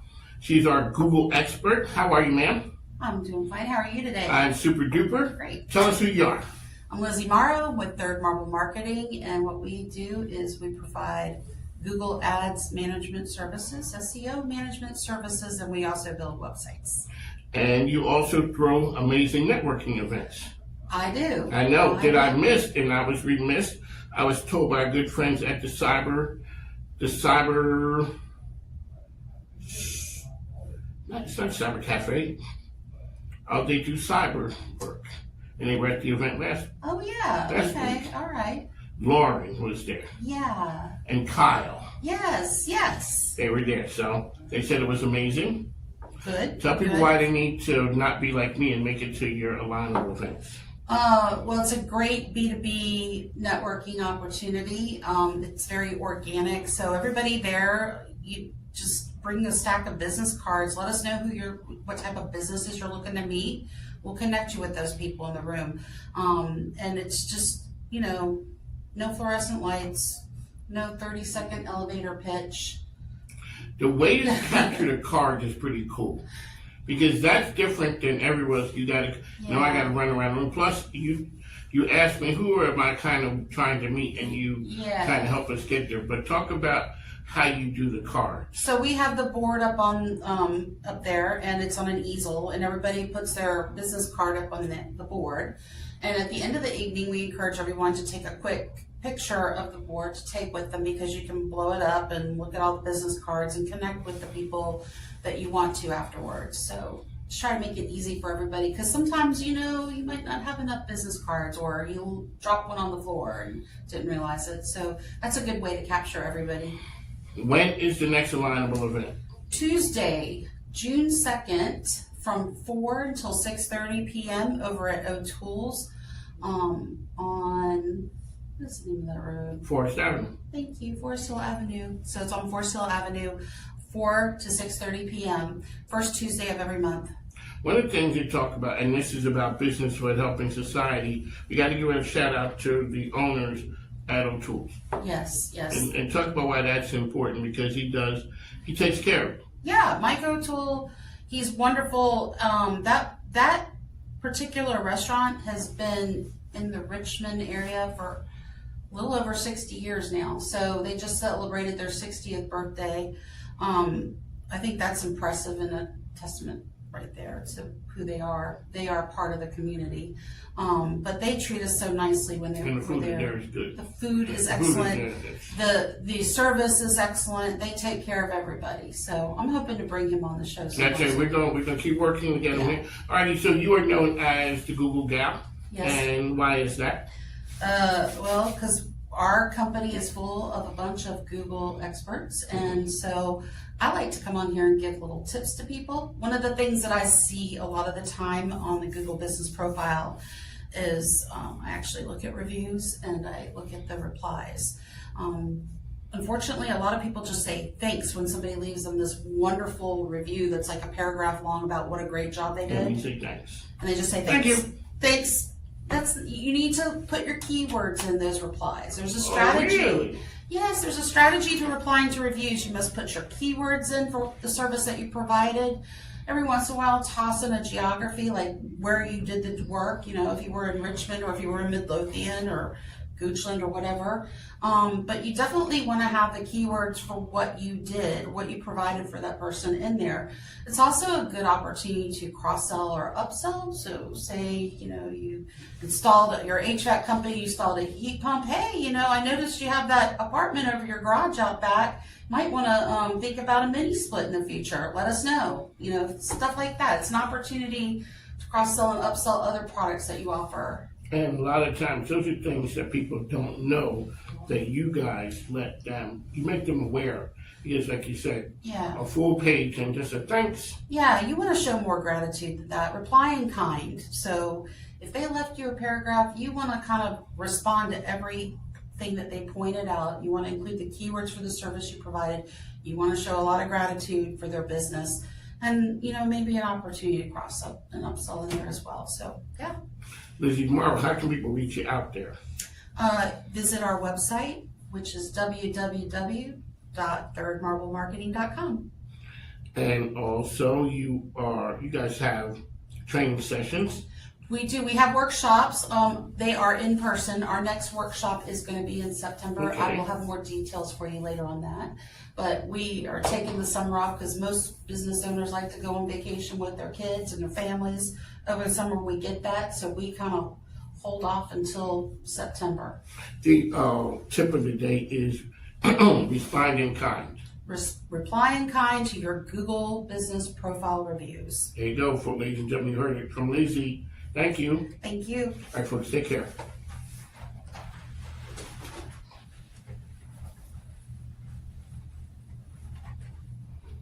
There ain't many that are built like me. I'm the last of my kind. Grew up on the back road, baby. I know how to survive. Being out with the young guns blazing, so you better not try. You'll never find another like me. I'm the last of my kind. Yeah, yeah.